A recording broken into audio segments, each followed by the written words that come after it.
This is what we have to deal with on a daily basis. He loves it.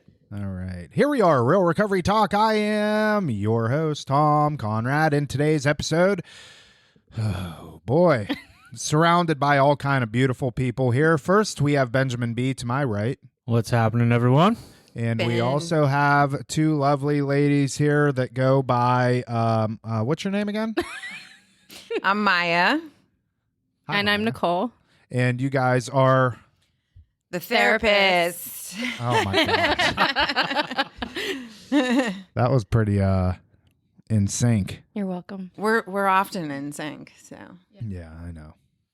Well, hey, listen, first things first. Thank you for tuning in on YouTube. Thank you for watching on YouTube. Thank you for listening on the podcast app, whether that be Apple Podcasts, Spotify, Stitcher, SoundCloud, Google Play Music, you name it. We are, in fact, there. I think so. And the YouTube stuff, we just love watching ourselves on video, and hence why these two are here. They can't wait to see themselves on camera. So, listen, in the end, if you have any comments, questions, or concerns about your specific situation, you can always reach out to either myself, Tom, at realrecoverytalk.com, and Ben at realrecoverytalk.com.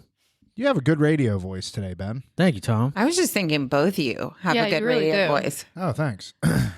Also, and what we ultimately try and do here, Ben, is Turn your mess into your message. yeah, that's good too. Good job, Ben. I'm not liking the, when I pause though and you come in, I think it sounds like it's staged almost. Yeah, it feels awkward, too. It does feel awkward. We're going to stop doing that. Thank you. All right. So, no, in all seriousness, we wanted to bring Maya and Nicole on because obviously if you've been listening for any amount of time, you know by now that we are Rock Recovery Center. We are, in fact, a treatment center specific to substance abuse, drugs, and alcohol.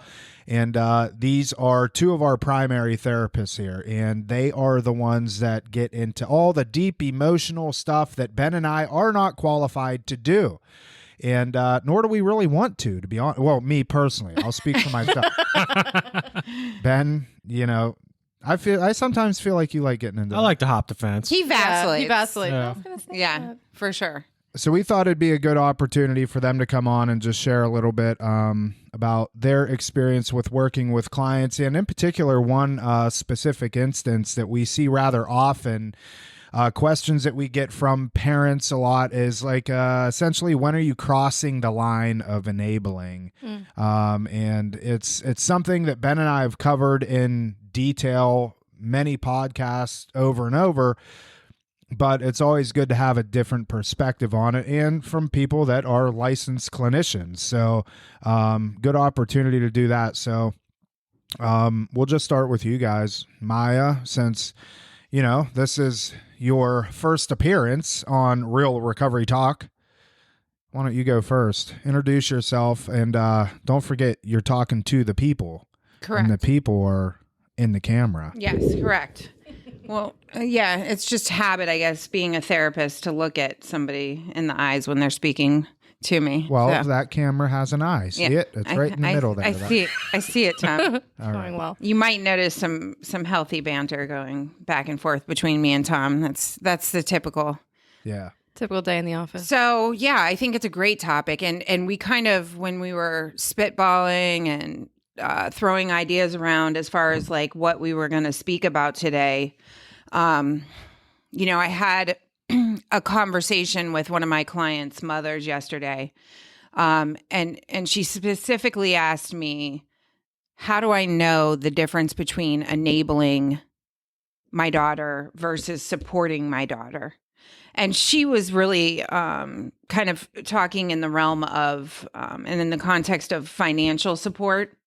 But I think it can look like so many other things as well, emotional, that kind of thing. And so I just want to start out by saying that it's not easy to discern. And it's a tricky it's a tricky thing to figure out because ultimately it can feel counterintuitive to the family members to allow their loved one to kind of feel some of the consequences of their addiction. And what I mean by that is I think when it comes to loved ones, our instinct is keep them alive, keep them safe. Especially when it's a parent, right?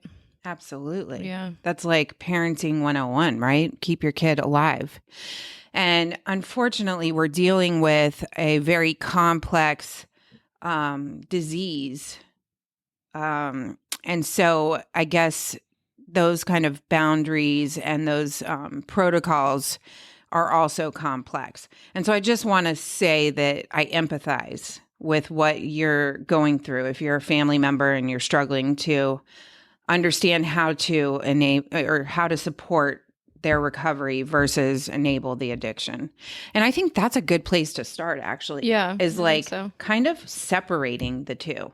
So I think that's a good place to start, is being able to separate the person from the disease themselves. And I think that this is something that could hopefully can help family members and loved ones of those who are suffering from this disease. That a lot of times when this is a disease that's based in affecting someone's thinking and therefore also their behaviors. And so oftentimes the behaviors are very in your face, they're loud, and it comes off very distasteful, to say the least.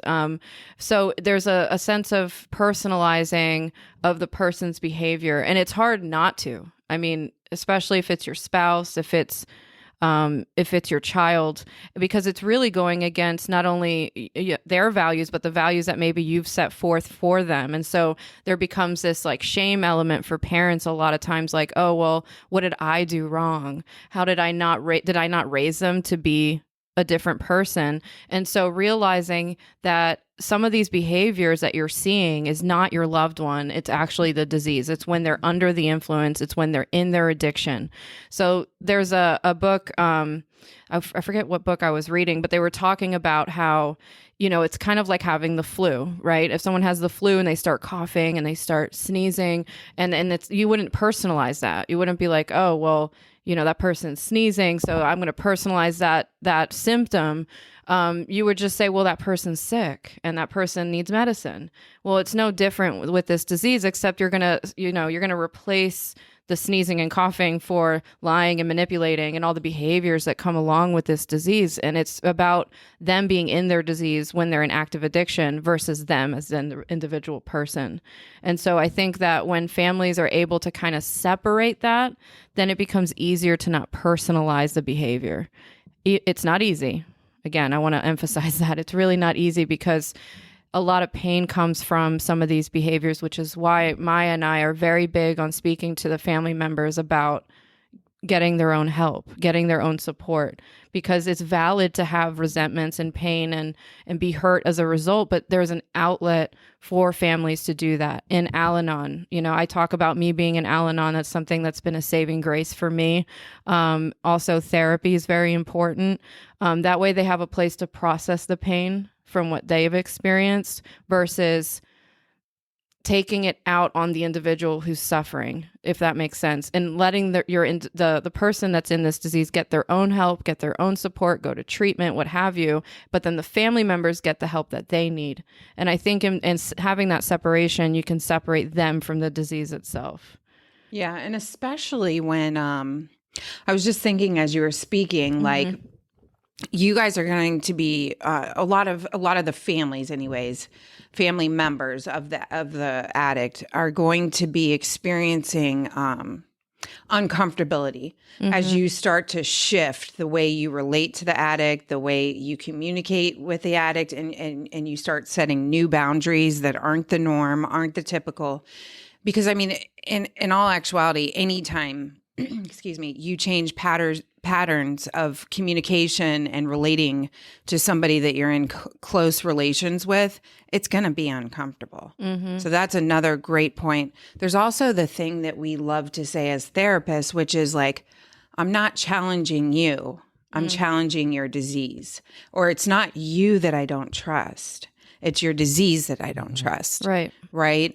So to like, that's what I kind of meant by separating Yes. the disease. Almost if you could like personify The disease. the disease as Right. as like a freeloader that's riding around with your loved one, so you're challenging that freeloader, not your loved one. And ultimately what you're trying to do is save your loved one and allow them to come back to that very natural state of being, their inherent self, because deep down they're still in there somewhere, and they're good and they're loving and all of that, we're just trying to elicit that part of themselves.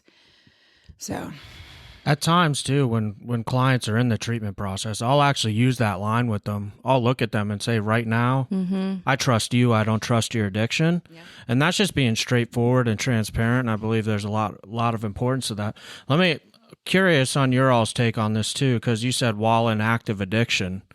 I think it's important too to maybe look at, I won't get your all's perspective on the fact that not a lot of times, all the time, you take the drugs and the alcohol away and the symptoms, the behaviors are there. that Nicole was talking about actually get worse sometimes. And I kind of look at it like, for analogy's sake, like if I have some sort of disease, I have to go to the hospital because of the symptoms. It's not like, hey, I arrived at the hospital, now the symptoms are gone. Like it takes time. You remove those substances.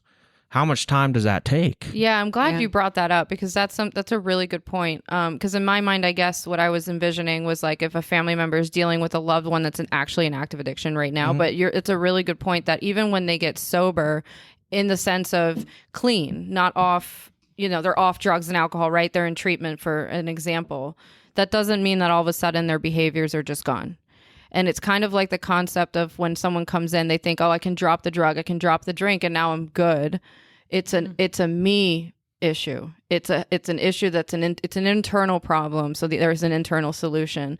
So for the families to also expect them to still have some of those behaviors in the beginning, and sometimes it does get worse before it gets better.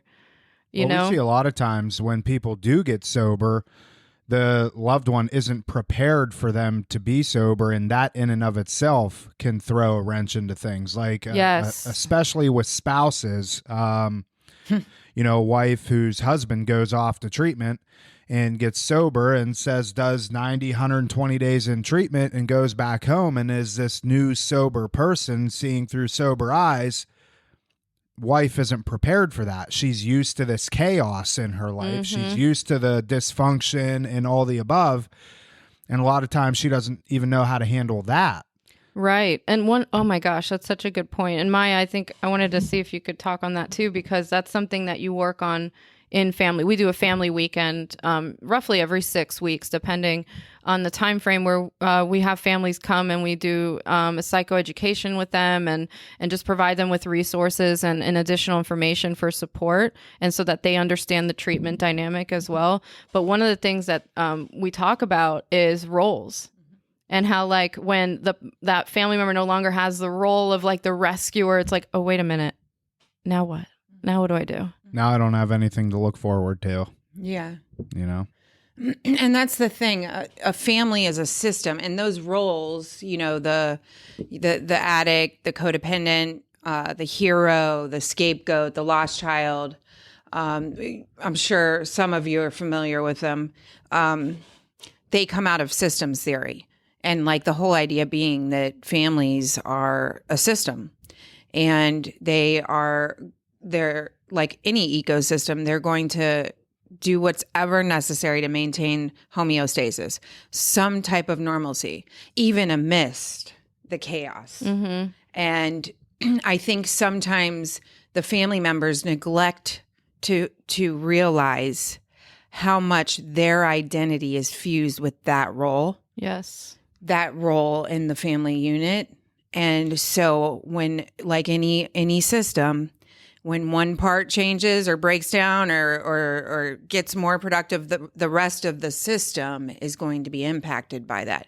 And so I think that they get so deep into that role. And like I said, it's fused with their identity. And all of a sudden now their role was directly linked to the addict or the alcoholic who's in active addiction, and then that changes, and all of a sudden they feel like they're way out of sync, right? Well, you take away their purpose. Right. A lot of times, people get in this, that grow up in this, and even children, they're so used to the chaos and the dysfunction between mom and dad that it just becomes, okay, this is what I'm here for. This is what I'm supposed to do. And you remove that, and then, they could look for it in other areas, I think, or just look for areas in which they can fix. And, it just can become a pretty nasty. It's very like it's generational. It keeps going down, even whether it's conscious or not. Growing up in that, you end up in the same situation all over again with the same role, even though you're consciously not saying, I'm going to go look for this, but it's what we gravitate, especially if those of us who've grown up with it. One of the tactics that I use, like at family weekend, I'll catch a family like for a sidebar conversation between, catch them in the hallway. And one of the things I ask them is, I'm like, oh, what is your drug of choice? And they look at me, they're like aghast. They're like, oh, I don't do drugs. I don't drink. I said, well, let me rephrase that. Who is your drug of choice? And they're like, well, what do you mean? And they name their loved one. And my whole point to it is I ask them like, oh, so if that individual is your drug of choice, like how much sleep did it cost? Finances.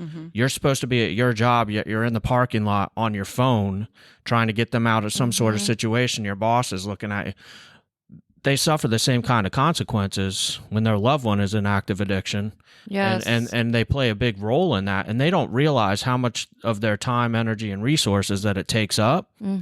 It's, not to pass guilt around, but they're playing the same role as the drug addict, while an addict is trying to control their drug addiction, they spend all their energy trying to control their addict. Right. 100%. And I think it's like, that's so important what you said, because every single one of us plays a role because we're in a unit, essentially. So just like the unmanageability, like we talk about in 12 steps, and powerlessness over the disease, the addict, same thing as the family member. And that's something I had to learn in Al-Anon, with 12 steps with Al-Anon, because, I was in a relationship with somebody who was an alcoholic. And, with him, it was really easy to point the finger and look at you, look what you're doing. But then I was like, wait a minute, I had a part in that. I was in this relationship for a reason. So I had to look at my side instead of trying to control something I couldn't, look at something I could control, which is myself. And that's what Al-Anon did for me, and therapy. And that's why it's so important for families to receive the help, because they actually gain more self-empowerment doing that than trying to control the addict or this disease that they have no control over in the first place. Yeah. There's hope in that. If I speak frankly, and hopefully this isn't taken in bad taste, but a lot of times we'll get a client in here, and I have a lot of interaction Tom does on the front end with families and loved ones. The client will get here, and I'll honestly say to myself, that family member needs way more work than this client even needs. Yeah. And that's not an exaggeration either. It's I'm not. like, wow. And that's the thing too. I think when I do talk about the roles and everything at Family Weekend, the addict, what that allows kind of the family system to do, because now they have an identified bad guy in the family. So in other words, it's real easy to not look at some of our own stuff, which can be uncomfortable. Let's be honest. Like when we're looking inward and where we need to improve and grow and change, that's uncomfortable sometimes.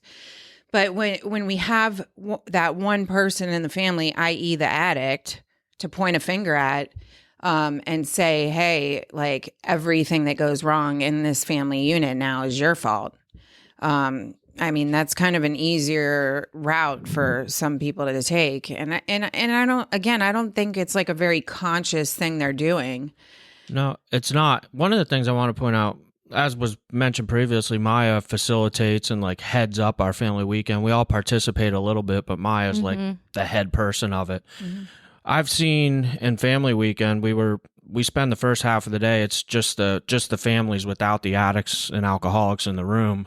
And there was one case in particular where the wife was so angry Oh, yeah. And the alcoholics next door in the other room, like, ooh, I'm getting help and everything's good. And Yeah. rainbows Yeah. and Red Bull.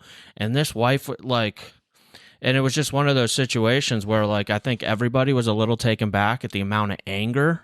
Yeah. And exactly like you're talking about, they found the bad guy. Yeah. You know, and there's extreme cases of that. And I know which case you're talking about, and that actually ties into the roles because her role was quite literally the savior, the placater, the family social worker, if you will. Her identity was completely wrapped up in the idea that she was holding things together and she was keeping this family running, and you know, that kind of thing. And that anger is essentially the buildup of resentment for having to feel like she needed to do that. And the power comes in realizing that we don't have to, that we have a choice and we can set boundaries and we can look at really, it's the scariest thing about healing is looking at ourselves, but it's also the most empowering because that anger was so palpable. I remember that. She was hurt. She was really hurt. Add a side note real quick, just for the listeners. This is like an extreme case that we're giving an example of. Yeah. But generally speaking, family weekend, like getting to witness what happens amongst the families is absolutely beautiful. It is. Yeah, absolutely. It's an opportunity for them to communicate in a healthy way. Yeah. I love using real examples. We had one, I think it was the last family weekend we did, where you could tell the family, like Maya asked the family, have you ever communicated in that way? And they were like, well, we've tried, but the answer was no.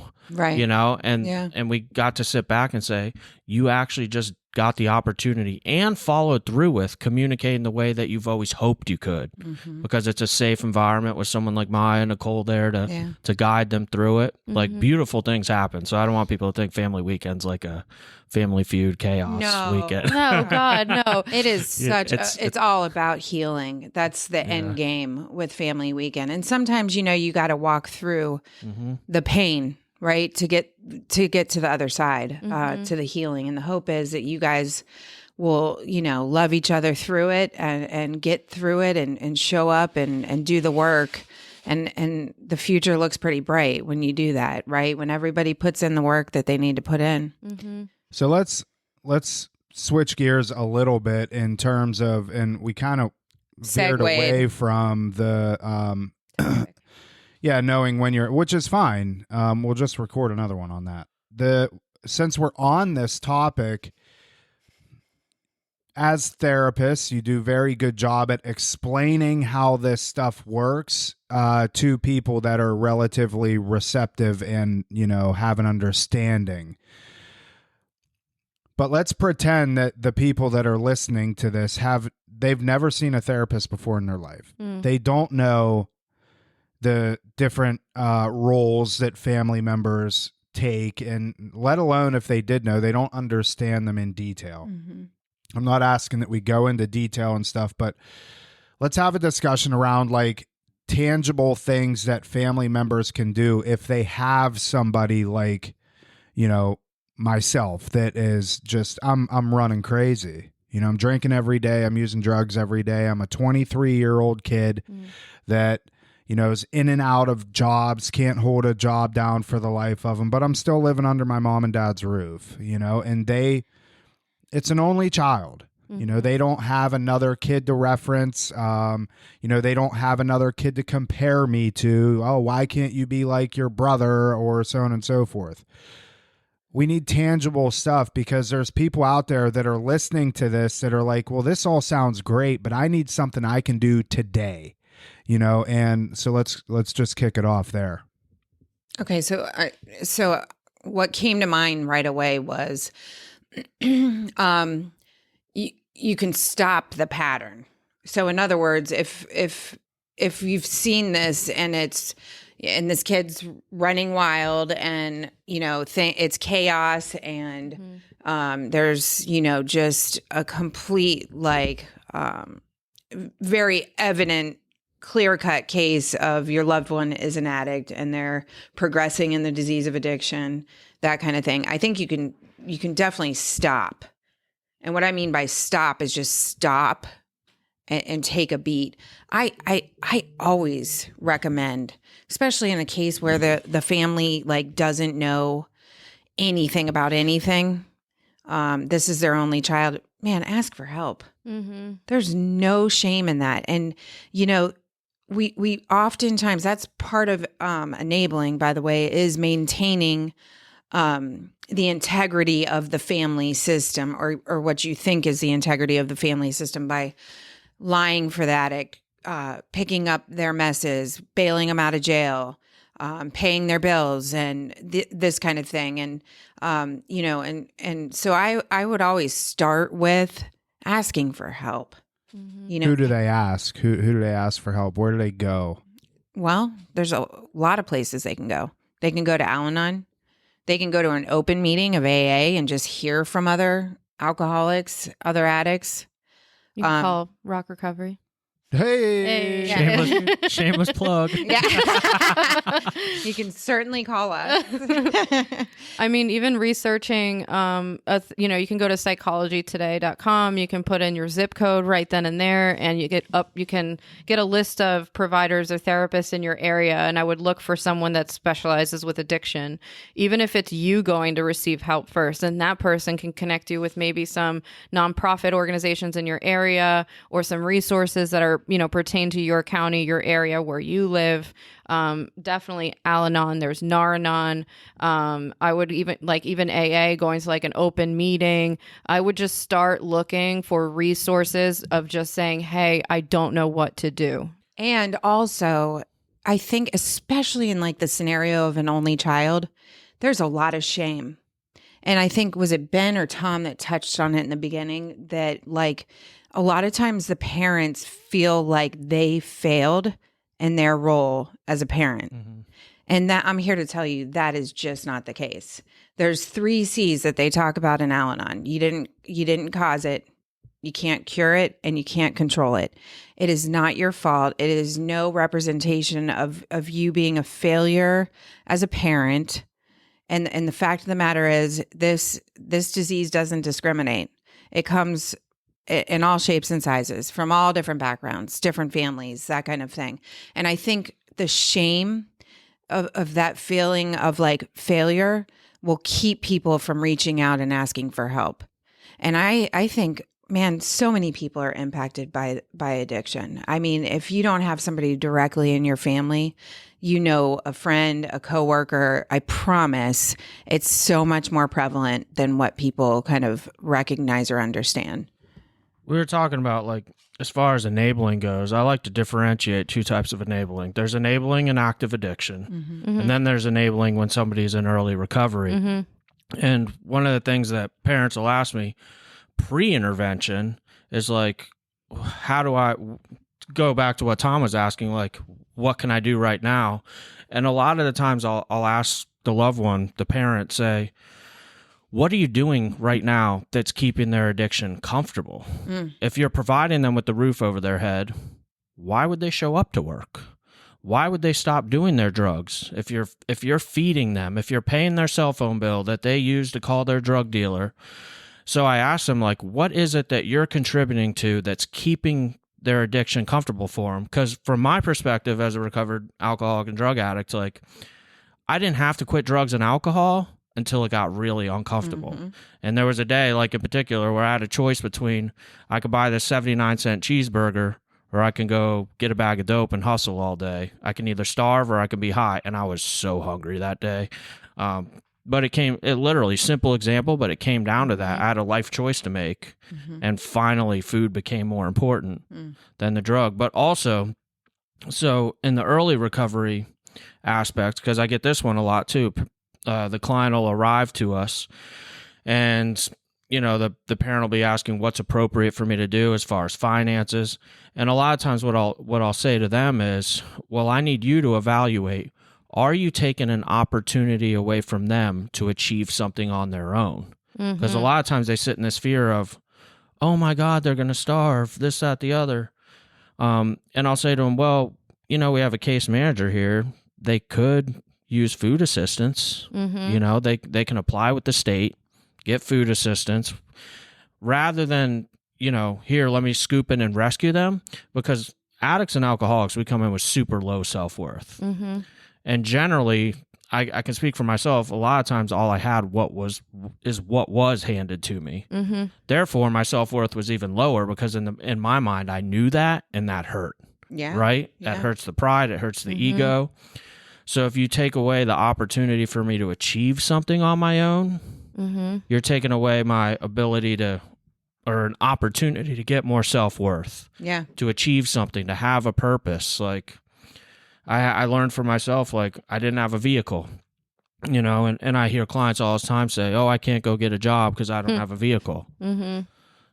Guess what? I figured out eventually I can get a job regardless of whether I have a vehicle or not. And then when I purchased my own vehicle on my own, I was like, I did this. Yes, like it's like essentially not taking away the challenges that they're going to essentially have to face, and in doing so, actually builds a resilience and actually helps them in their recovery. Versus when somebody comes in to rescue every single challenge, how are they going to help? How is that going to help them? Is what I'm saying. Yeah. So there's families out there though, and this is how dysfunctional some families can be. It's like, if you give the addict the opportunity to do these things on their own, you're removing the opportunity for that family member to stay in control. And I think that's where a lot of family, Yeah. like, that's a good point. Well, Ben, why would I allow you to do those things when I can do them for you, and it makes me feel good? It makes me feel in control. It makes me feel like I'm needed and wanted. And, how are you going to survive without me, Ben? And I feel so much better about myself whenever I can do these things. So I'm just going to do it all for you. And then the sick thing is that they don't even know it. Mm-hmm. Right. They don't even realize it's that's happening. And It's enmeshment is what it is. It's like my child, my offspring, is a direct representation of my worth and my their capability parenting. and my parenting, et cetera. And I hear it all the time from my clients' parents that are like, well, what are they going to do? Are they going to go back to, like, what's the next step? And I'm like, just right now, not get high. Like, this is a process. Think of it as like your child is being born again. Literally. And they're starting from infant stages. Like, that's the best way to view this. They have to learn all over again how to grow up, because that's one thing that they didn't learn. Remember, development was completely stunted, especially if they started using very early on. But psychosocial development will be stunted once you start using substances at any age.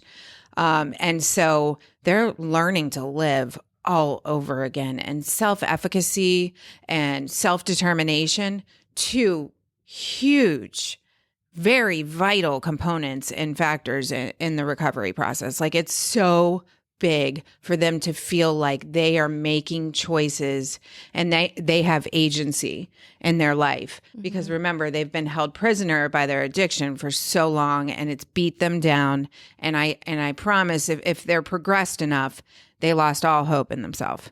Like, none. And and it's like, it's essentially allowing, if they're in treatment, for example, letting go of the control, which is essentially fear-based. And that's really difficult because it's counterintuitive, especially for the role of a parent. You want to build a bridge and protect, but it's almost with this disease, and doing that too much at an excessive point is actually just prolonging the effects of the progression of this disease, and it's prolonging them from actually learning from some of these natural consequences that come from this disease. And so, to Tom's point, in recognizing if a family member can recognize that that's what they're doing, that is gold. Like, and they need help with that. They need outside people to point that out to them. Like, hey, this is your form of trying to control something that you don't have control over because you're scared to lose your loved one. And then when you recognize that, you can actually work through that. And that's why Al-Anon or therapist or whoever, just find somebody that's going to support you in the right way during this process. I had a conversation today with a family member's mom, and it was so refreshing because she said, well, I have my own therapist. I'm open to going to Al-Anon. yes, I want the resources. I want to learn because I really want to help support my son in an emotional way without enabling him and being able to set boundaries that are right for me so I can have a healthy relationship with my son. And I just gave her so much validation because this is a family disease. And so when family members stop looking at it from a perspective of self-righteousness and they're bad, that you're good, and you just look at it as a collective whole and a collective front of, you know what, I need help too, then there's a better success for the person that's in recovery. Every time. Every single time. Every time. That sounds like a family member that's willing to do the work. Yes. Like, again, using real examples. Tom will probably know who I'm referencing, but like we had a conversation with a mother that would call nonstop. But she was constantly, well, is he going to his meetings? Is he doing this? Is he doing that? And Tom turned it right around on her and said, so-and-so, how many meetings have you been to in the last month? Well, it's like 15 minutes away and I don't really have time after work, this, that, the other. And I'm like, look at all the things that you're checking your son on. Mm-hmm. And you're literally not even doing 5% of what you're asking him to do. It's hypocritical. Yeah. In a way. Like, and I'm not doing that like not good, bad, nor indifferent, but just for the awareness sake. Yeah. Like, be careful that you're not asking someone to do and have expectations on the addict that you're not willing to follow through on your own. Mean, in and of itself, it's futile. It's a waste of energy. Right. Because ultimately, again, didn't cause it, can't cure it, and can't control it, right? So now you're expending energy on making sure you're micromanaging your loved one and making sure they're doing everything they need to do. And that's energy they could be taking, time and energy they could be taking and putting into their own healing journey. And like me and Nicole and we've all been touching on, like the success rate of the addict maintaining sobriety is going to be exponentially higher if the family also finds and seeks their own help and works on themselves at the same time, i.e. the entire system is healing starting from the inside and then it's like a trickle out effect. The entire family system will experience healing. And a lot of times I think their family members' walls will drop when we finally get them in front of us, right? The controlling parent, if you will. And we get a chance to really look them in the eye and say, I can see your fear. Especially with somebody who maybe just almost died from an overdose. It's fear. Yeah, which is where control comes from. Which is exactly where control comes from. And so that's the unmanageability that comes from the family members, just as the unmanageability, like you were saying, the drug for the addict. And so I guess saying all this is to tell those out there that there is hope. And it's sometimes a change in narrative, a change in perspective that can go a long way. And it's going to take doing things that are different and uncomfortable. So I like that Maya used the word earlier. It's a word that I use all the time, counterintuitive. And when she said to ask for help, with asking for help, one of the benefits to that is that if you're asking a third party, such as us, for instance, we do not have an emotional attachment to the situation. yes, right. And we are able to think objectively, logically, objectively. So with that being said, we're able to give suggestions that make sense. Now, throw the emotional part in it, that's very difficult, and we get that. Right. I would hope that I could follow, if I ever had to follow suggestions, like if one of my sons needed treatment or something, I would literally, as much as I know about addiction, I know the healthy thing for me to do would be to go to a third party, because regardless of what the knowledge that I have in this field and on addiction, I'm pretty confident that I would still fall subject to my emotions in the situation, my emotional attachment. I hope that I would be, keen enough to follow through on taking somebody else's suggestions for me. Yeah. And for the situation. Yeah. And that's only, that line of thinking is that's the work you've done. That's a testament to the work you've done in your own recovery process and understanding there's things that are bigger than us. And there's times in our lives when we really need to ask for help and then not only ask for it, but accept it. Yes. Right? So ask for it and accept it, both. And sometimes, man, and especially with our society, we get this like rigid idea of like individualistic type of thinking. Like we have to be strong. We have to take care of this, and this is our family, and that kind of thinking. And really, there's no shame. There's no shame in saying, hey, we need help with this. This is bigger than us. And that's actually strength in itself. I think we have to redefine the meaning of that. Yeah. And there's strength in being able to say, like, I need some help. I mean, hell, that's why I have a therapist myself and a sponsor. I mean, I need them. So Thank God you do. hey, excuse me. Just as an example, I didn't tell you all We got to this. wrap this up too. I didn't tell you all this morning, but I Yeah. literally had to do that. I was talking with Tom. I got a phone call at like 7 o'clock this morning. There are people like myself that had to go to treatment more than once. We had an individual that was doing very well for over a year, but he's been to us twice already, relapsed, was basically calling from a detox, asking to come back to us. At this point, this client, we love him at Rock. I won't say who he is on the air or anything, but I had to say to the people calling me, like, at this point, that individual is like family to us at Rock. Mm-hmm. And we would be the enabling family. And I even said that to him, like, Ben, the enabler, wants to bring him back because I can save him, right? Right. But take a step back and look at it, like, and practice what we preach. Like, hey, he needs an experience somewhere New else. one. Yeah. Let's let that third party. So we have to do the same thing here at Rock Yeah, sometimes, it's because true. after we've been with somebody and gotten to know them on such an intimate level, by the end of their treatment, like, we care about them genuinely. Yeah. And Valid point. there does come Very a good time point. where we become the enablers too. And this Yeah. morning having to say, it made me sad. Like, I'm like, oh, Yeah. bring them in, and help them. But I know, and that's how we feel sometimes, Yeah. right? Like we'll bring someone up and we're all like, yeah, we want to get this person back. But then it's like, okay, wait a minute. We got to look at ourselves and prpractice what we preach. It's the you same know? idea. And everybody looks at me, and then I'm like, He's like, no. no. Let's ask the non-emotional. Tom's our person. voice of reason. yeah. Yeah. And the three of us are like, come on.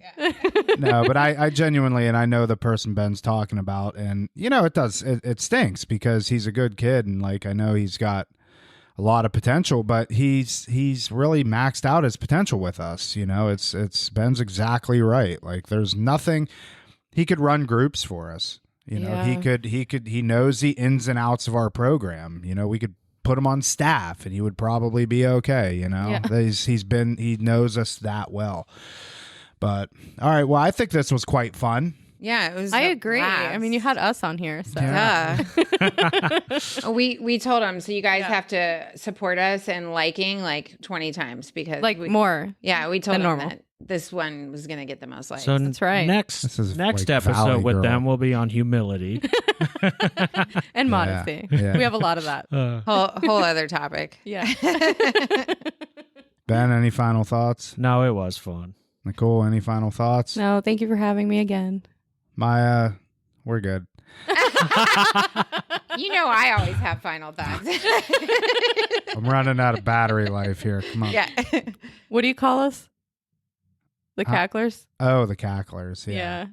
Yeah, sorry if you're listening and your eardrums got blown out because, I'm halfway decent at editing audio, but not this good. So anyways, thank you for listening. Thank you for watching this episode of Real Recovery Talk. In the end, if you have any comments, questions, or concerns, you can always reach out to myself, Tom at realrecoverytalk.com and Ben at realrecoverytalk.com. And in the end, ultimately, what we're trying to do is help you turn your mess into your message. That is it. We will see y'all later.